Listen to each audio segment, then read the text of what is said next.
پکار رہے ہیں، زکریا یحییٰ اللہ کو پکار رہے ہیں، یعقوب علیہ السلام کا بیٹا یوسف، یعقوب کے اور دوسرے بیٹوں نے مل کر یوسف کو کنویں میں پھینک دیا، اور کئی سال تک یوسف علیہ السلام کا پتہ نہیں چلا۔ یعقوب علیہ السلام اپنے بیٹے کے لیے اتنی دعائیں مانگے کہ مانگتے مانگتے ان کی آنکھوں کی روشنی چلی گئی۔ لیکن کس کو پکار رہے ہیں؟ اللہ کو پکار رہے ہیں۔ آؤ تمہیں ایک ایسا نقشہ دکھاؤں، جناب محمد حضرت یونس علیہ السلام کا منظر بھی دیکھو، ایوب علیہ السلام کا منظر دیکھو، بیماری ہے، پورے جسم میں کیڑے پڑ گئے، نبی ہے اور پورے جسم میں کیڑے پڑ گئے، جسم سڑ گیا، کیڑے ان کا گوشت کھا رہے ہیں۔ ارے آپ لوگوں کے پائی پھوڑا ہو جاتا ہے، کبھی زخم ہو جاتا ہے اور زخم پہ کیڑے پیدا ہو جاتے ہیں۔ آج کل تو میڈیکل سائنس بہت ترقی کر چکی ہے، ڈیٹول وغیرہ سے صاف کر لیا گیا۔ آج کل تو کیڑوں کو مارنے کی دوائیں، اینٹی بائیوٹک دوائیں بھی آ گئی ہیں۔ ایوب علیہ السلام کے پورے جسم میں کیڑے، اس بیماری سے شفا یابی کی دعا، اللہ نبی ہے، پریشانی آ رہی ہے، نبی اپنی پریشانی دور نہیں کر پا رہا ہے، اللہ کو پکار رہا ہے۔ ایوب علیہ السلام بھی اپنی پریشانی کے لیے اللہ کو پکار رہے ہیں۔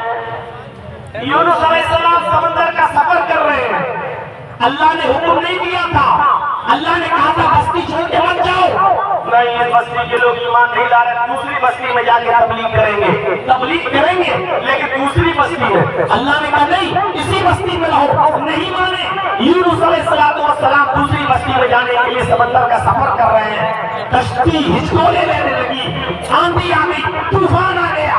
میرے پیارے ساتھیوں ذرا غور کرو، اس آندھی اور طوفان کے موقع پر ناؤ چلانے والا کہنے لگا اللہ کا کوئی نافرمان بندہ اس کشتی میں بیٹھا ہوا ہے۔ اچھا پھر کیا کیا جائے؟ کہا کیسے پتا چلے؟ کہا جو اللہ کی نافرمانی کر کے آیا ہے اس کو چاہیے کہ وہ اس سمندر میں کود جائے تاکہ پوری کی پوری کشتی میں اور لوگ نہ مارے جائیں۔ کون بتائے کہ میں نافرمانی کر کے آ رہا ہوں؟ پرچیاں ڈالی گئی، قرآن دازی ہوتی ہے، جب قرآن دازی کی نوبت آئی اور پرچیاں پھینکی جاتی ہیں زمین کشتی پر، اور یونس علیہ السلام سے کہا جاتا ہے آئے یونس تم اٹھاؤ، تم اللہ کے نبی ہو، تم ایک بندے ہو، تم ہی پرچی اٹھاؤ، دیکھیں کس کا نام نکلتا ہے۔ قرآن دازی ہوتی ہے، حضرت یونس علیہ السلام ایک پرچی اٹھاتے ہیں، 50 لوگوں میں جب پرچیاں ڈالی جاتی ہیں اور یونس علیہ السلام پرچی اٹھاتے ہیں تو یونس علیہ السلام کو کیا معلوم ہے کہ اس پرچی میں میرا ہی نام نکلے گا۔ جیسی پرچی کھولی جاتی ہے یونس علیہ السلام کا نام آتا ہے، اللہ نے یہ ظاہر کر دیا ہے یہی ہے جو میرے حکم کے بغیر کشتی میں بیٹھا ہوا ہے۔ سارے کے سارے لوگوں نے مل کر یونس علیہ السلام کو سمندر میں پھینک دیا۔ ادھر سمندر میں پھینکا، قرآن کیا کہتا ہے؟ فَالْتَقَمَهُ الْحُوتُ، ادھر مچھلی نے اس کو اپنے پیٹ میں نگل لیا، بڑی مچھلی۔ جو لوگ سمندر کا سفر کرتے ہیں، ہوائی پانی کے جہاز وغیرہ سے گئے ہوں گے حج کرنے پرانے زمانے کے لوگ، ان کو معلوم ہوگا سمندر میں کتنی بڑی مچھلیاں ہوتی ہیں، پورے جہاز کو بھی پلٹ دیتی ہیں، اتنی بڑی مچھلیاں۔ میرے بھائیو، ایک مچھلی نے یونس علیہ السلام کو نگل لیا۔ یونس علیہ السلام مچھلی کے پیٹ میں ہے، 3 دن 3 رات یونس مچھلی کے پیٹ میں رہے۔ یونس علیہ السلام کے اوپر مصیبت آئی، نبی مصیبت اپنی مصیبت کو دور نہیں کر پا رہے، اپنی مصیبت کو دور کرنے کے لیے اللہ کو پکار رہے ہیں اور کیا دعا کر رہے ہیں؟ قرآن پڑھیے، لا الہ الا انت سبحانک انی کنت من الظالمین۔ لا الہ الا، نہیں ہے کوئی معبود سوائے تیرے، سبحانک تیری ذات پاک ہے، انی کنت من الظالمین، بے شک میں ہی ظالموں میں سے ہوں، یعنی تیری نافرمانی کی ہے اے اللہ، میں نے تیرا حکم نہیں مانا، بے شک میں ہی ظالموں میں سے ہوں۔ یہ دعا پڑی، تب اللہ تعالیٰ نے ان کو مچھلی کے پیٹ سے نکالا اور مچھلی نے ان کو خشکی میں جا کر اپنے پیٹ سے باہر نکال کر اگل دیا۔ تو میرے بھائیوں غور کرو، اور غور کرو میرے پیارے ساتھیوں، یونس پر مصیبت آئی تو یونس نے کس کو پکارا؟ یہ توحید کا مشن ہے۔ خیر، آج اس جے نگر کے اندر جتنے بھی لوگ موجود ہیں، اس پیغام کو سنیں۔ اتنے بڑے بڑے نبی، اتنے بڑے بڑے پیغمبر مصیبتیں خود دور نہیں کر پا رہے ہیں، اللہ سے شکایت کر رہے ہیں اور اللہ ان کی مصیبتوں کو دور کر رہا ہے۔ نبیوں کی زندگی یہ بتلا رہی ہے کہ پیغمبروں نے بھی اللہ ہی کو پکارا۔ آئیے ذرا محمد رسول اللہ کے بارے میں بھی سن لیجیے، اللہ کے نبی نے کس کو پکارا؟ نبی کی زندگی کیا کہتی ہے؟ آپ اندازہ لگائیے، نمازیں پڑھ لیجیے، سجدوں پہ سجدے کر لیجیے، جتنی چاہو عبادتیں کرو، اگر توحید نہیں ہے، شرک پر عمل ہے ہمارا اور آپ کا، تو لَئِنْ أَشْرَكْتَ لَيَحْبَطَنَّ عَمَلُكَ، اگر شرک کرو گے تو تمہارے بھی عمل بیکار ہو جائیں گے۔ اللہ نے اپنے نبی محمد رسول اللہ سے بھی فرما دیا، لَئِنْ أَشْرَكْتَ لَيَحْبَطَنَّ عَمَلُكَ، اے محمد صلی اللہ علیہ وسلم اگر آپ نے بھی شرک کیا تو آپ کے عمل بھی بیکار ہو جائیں گے۔ توحید اور شرک ایک ساتھ نہیں چل سکتی ہے۔ مسجد میں جاؤ اور کہو اهدنا الصراط المستقیم صراط الذین انعمت علیہم، اے اللہ تو ہم کو سیدھا راستہ دکھا، اور پھر کسی چوکھٹ پہ جا کے کہو کہ بابا تیرے در پہ آیا ہوں، جھولا جھولی بھر کے جاؤں گا، یہ دونوں چیزیں ایک ساتھ جمع نہیں ہو سکتی ہے۔ اللہ کو پکارو اور اس کا انکار کرو، اللہ ہی کو پکارا جائے گا اور اللہ ہی سے مانگا جائے گا۔ آپ کو بتاؤں، ارے سنیے، جنگ بدر کا منظر معلوم ہے؟ جنگ بدر کا، آئیے ذرا سن لیجیے ہم سے بھی، کتنے صحابہ تھے؟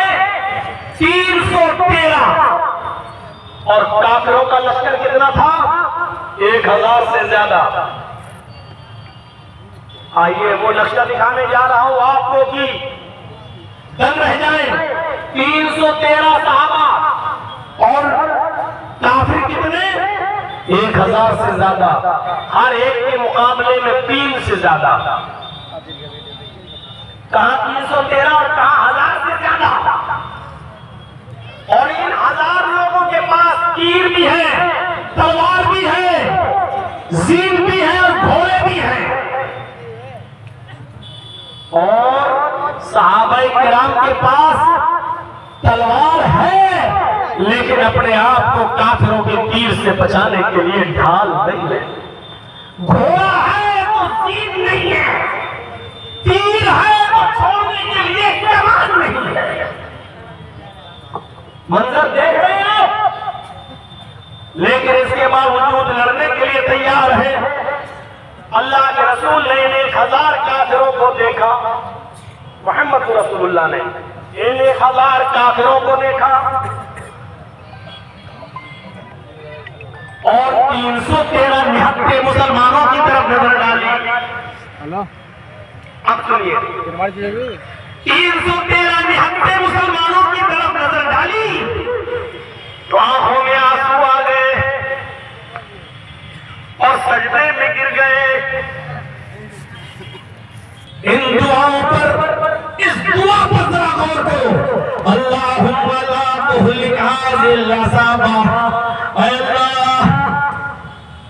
اس مٹھی پر جماعت کو ہلاک نہ کرنا، اے اللہ یہ 313 مسلمان صحابہ ان کو تو برباد مت کر دینا، ان کو تو ہلاک مت کر دینا، یہ نیتیں ان کے پاس لڑنے کے لیے ہتھیار نہیں ہے، تیر ہے تو چھوڑنے کے لیے کمان نہیں، تلوار ہے تو بچانے کے لیے ڈھال نہیں، گھوڑا ہے تو زین نہیں، اے اللہ یہ ہتھیار سے لیس نہیں ہے، نہتے صحابہ ہیں، اے اللہ یہ تیرے نبی کے امتی ہے، یہی مٹھی بھر جماعت ہے، اے اللہ یہی میری 13 سال مکے کی زندگی میں یہی 313 مسلمان ہوئے، اے اللہ اگر آج یہ مٹھی بھر جماعت ہلاک ہو گئی، انتہلیک حاضر عصابہ لن تو بدباد اليوم قط، اے اللہ اگر آج یہ مٹ گئے، اگر آج یہ ختم ہو گئے، اگر آج یہ دنیا سے ختم ہو گئے تو لم تعبد بعد اليوم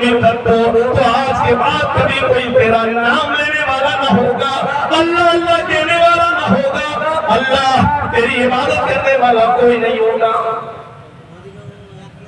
اللہ کے رسول دعا مانگ رہے ہیں، اور کس سے؟ اللہ سے۔ کیا کہہ رہے ہیں؟ اگر آج یہ مٹھی بھر جماعت یہ 313 اگر ہلاک ہو گئے تو اس روئے زمین پر کبھی تیرا نام لینے والا کوئی نہیں ہوگا۔ پیچھے سے ابو بکر صدیق نے ہاتھ سے اشارہ کیا، سجدے میں ہے اللہ کے نبی، ایسے اشارہ کیا پیٹھ پر، اللہ کے نبی نے سجدے سے سر اٹھایا۔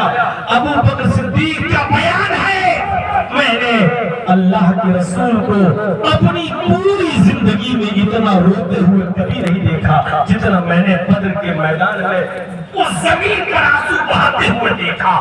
نبی پر پریشانی، نبی پر مصیبت کے بادل، لیکن پکار رہے ہیں تو اللہ کو پکار رہے ہیں۔ یہی توحید کا مشن ہے، یہی توحید کی دعوت ہے۔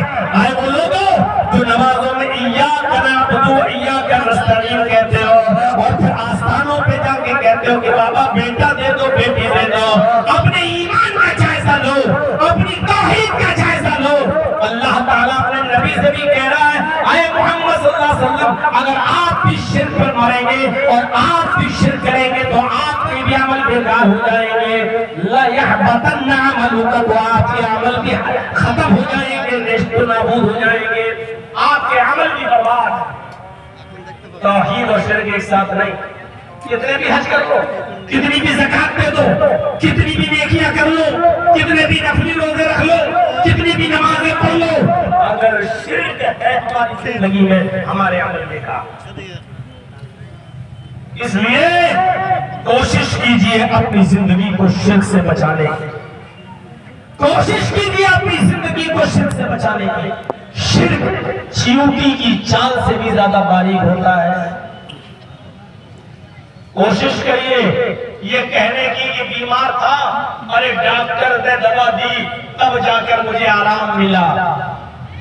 کوشش کریے یہ جملہ آپ کی زبان سے نہ نکلے، بلکہ یہ جملہ نکلے، بہت بیمار تھا، اللہ نے میرے دل میں ڈالا، اس ڈاکٹر سے دوا لے کے آیا، اللہ نے اس ڈاکٹر کی دوا کے ذریعے مجھے شفا عطا فرمائی ہے۔ یہ جملے نکلے ہمارے۔ ارے گھر میں کتا نہ ہوتا تو چوری ہو جاتی، یہ جملہ نہ نکلے، یہ جملہ نکلے کہ اللہ نے اس کتے کے ذریعے میرے گھر کی چوری بچوا دی۔ شرک چیونٹی کی چال سے زیادہ باریک ہے، فلاں ڈاکٹر نے میری زندگی بچا لی۔ ایسے شرک سے اپنے آپ کو بچائیے میرے بھائی۔ اللہ کے نبی جناب محمد رسول اللہ صلی اللہ علیہ وسلم مکے سے مدینے کی طرف جا رہے ہیں، آپ اپنی اونٹنی پہ سوار ہیں، اونٹنی کی لگام کو تمام لوگ پکڑے ہوئے کہ میرے گھر پہ رکیے، میرے گھر پہ رکیے۔ اللہ کے نبی فرماتے ہیں اونٹنی کی لگام کو چھوڑ دو، اونٹنی آج میرے حکم سے نہیں اللہ کے حکم سے رکے گی، جس کے گھر پہ اللہ روکے گا اس کے گھر پہ رکے گی۔ مدینے کی عورتیں چھتوں پہ چڑھی ہوئی ہیں، دیکھنا چاہتی ہیں کہ اللہ کے رسول کی سواری کس کے مکان پہ رکتی ہے۔ عورتیں گھروں کی چھتوں پہ چڑھی ہیں، نبی اکرم کو اپنی آنکھوں سے دیکھنا چاہتی ہے کہ یہ نبی کی اونٹنی کس کے گھر پہ رکتی ہے۔ اسی مدینے میں چھوٹی چھوٹی بچیاں ڈھول بجا رہی ہیں، دف بجا رہی ہیں، 5-5 سال کی بچیاں ہیں، 6-6 سال کی بچیاں ہیں، دف بجاتے ہوئے کہہ رہی ہیں ترال بدر علینا من ثنیات الوداع وجب الشکر علینا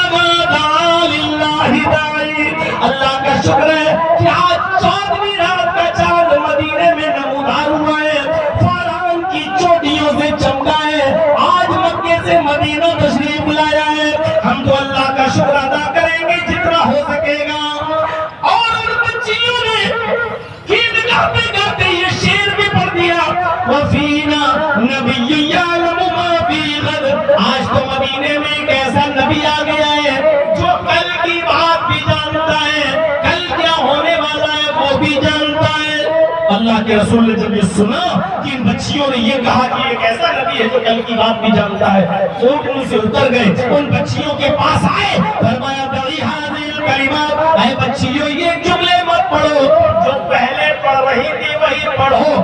اللہ کی قسم میں کل کی بات نہیں جانتا، مجھے نہیں معلوم کہ کل میرے اور تمہارے ساتھ کیا کیا جائے گا، کل کا علم تو صرف اللہ کو ہے۔ شرک برداشت نہیں کیا، شرک برداشت نہیں کیا۔ آج میری اولاد اب اپنے پیروں پہ کھڑی ہو گئی، اب یہ ہمارے لیے سہارا بن گیا ہے، ابھی ہمیں کھلائے گا پلائے گا نہیں۔ کوشش کرو کہ ہمارے منہ سے جملے نکلے کہ اللہ نے ہماری اولاد کو ان کے پیروں پہ کھڑا کر دیا، اور مجھے ان اولاد کے ذریعے اللہ رب العالمین میری پرورش فرمائے گا۔ یہ اولاد انشاءاللہ میرا سہارا بنے گی اللہ کی توفیق سے۔ یہ جملے ہمارے منہ سے نکلنا چاہیے۔ میرے بھائیوں، چیونٹی کی چال سے زیادہ باریک ہوتا ہے یہ شرک۔ کوشش کریے شرکیہ جملے ہماری زبان سے نہ نکلیں۔ آپ نے خولہ بنت ثعلبہ کا نام سنا ہوگا، ایک بہت ہی بزرگ صحابیہ گزری ہے۔ ذرا سنیے گا نقشہ، منظر دیکھیے گا۔ ان کے شوہر تھے خولہ بنت ثعلبہ کے اوس ابن صامت، ان کے ہسبینڈ تھے، اور کسی بات پر اپنی بیوی خولہ سے ناراض ہو گئے تو خولہ سے ناراضگی کے عالم میں کیا کہہ دیا، انت علی کظہر امی، اے خولہ تو مجھ پر میری ماں کی پیٹھ کی طرح حرام ہو چکی ہے۔ عربی زبان میں یہ جملے بہت خطرناک ہیں۔ اگر کوئی شخص اپنی بیوی سے یہ کہہ دے کہ تو مجھ پر میری ماں کی طرح حرام ہے تو سمجھ لو کہ اس نے بہت بڑا جرم کیا ہے۔ اب اس جرم کی تلافی کیسے ہوگی؟ خولہ بنت ثعلبہ نے اوس ابن صامت سے کسی بات پر تھوڑی سی میاں بیوی ہے ہوتے ہیں، دو برتن کھڑکتے ہیں، اوس ابن صامت نے کہہ دیا کہ انت علی کظہر امی، تو مجھ پر میری ماں کی طرح حرام ہو چکی ہے۔ چل اے خولہ تو مجھ پر میری ماں کی طرح حرام ہو گئی ہے، جس طرح میری ماں مجھ پر حرام تو بھی حرام۔ خولہ بنت ثعلبہ نے بعد میں کہا ہے میرے ہسبینڈ اوس یہ تم نے کیا کیا ہے، یہ ہمارے چھوٹے چھوٹے بچے کہاں جائیں گے؟ اب زبان سے نکلا ہوا تیر کیسے واپس آئے؟ اس زمانے میں یہ تھا کہ جو شخص اپنی بیوی کو اپنی ماں کی طرح حرام کر لے تو اب اس سے مل نہیں سکتا تھا، بلکہ ماں کی طرح اس کو خدمت کرنا پڑتی تھی اپنی بیوی کی، کیونکہ اب وہ ماں، اب وہ بیوی نہیں رہی۔ اوس ابن صامت نے بعد میں بہت افسوس کیا کہ میرے منہ سے یہ جملے نہیں نکلنا چاہیے۔ میں آپ کو جو منظر بتانا چاہتا ہوں اس منظر کی طرف ذرا آئیے اور دیکھیے، میرے پیارے ساتھیوں اس منظر کی طرف ذرا آئیے اور دیکھیے۔ اوس ابن صامت کو افسوس ہوتا ہے، انہوں نے اپنی بیوی خولہ بنت ثعلبہ سے کہا اے خولہ تم محمد رسول اللہ کے پاس جاؤ اور اللہ کے نبی کو پوری بات بتاؤ، اللہ کے رسول کوئی نہ کوئی راستہ ضرور نکالیں گے، ہمارے اور تمہارے ملنے کا کوئی راستہ ضرور نکالیں گے۔ خولہ بنت ثعلبہ اپنی شکایت لے کر محمد رسول اللہ کے پاس آتی ہے اور کہتی ہے اے اللہ کے رسول میرے شوہر نے مجھ سے زہار کر لیا، میرے شوہر نے مجھے اپنی ماں کی طرح ہم کو حرام کر لیا۔ چھوٹے چھوٹے بچوں کو پیار تو میں دے سکتی ہوں لیکن کھلانے پلانے کی ذمہ داری اور کمانے کی ذمہ داری تو مرد کی ہوتی ہے۔ اے اللہ کے نبی میرے اور میرے شوہر کے درمیان کوئی راستہ نکالیے۔ اللہ کے نبی نے فرمایا اے خولہ تیرے لیے میرے پاس بھی کوئی راستہ نہیں ہے۔ دیکھیے نبی کی بھی چوکھٹ بند ہو گئی۔ اللہ کے رسول نے فرمایا خولہ تیرے لیے میرے پاس بھی کوئی راستہ نہیں ہے، اب تم اپنے شوہر سے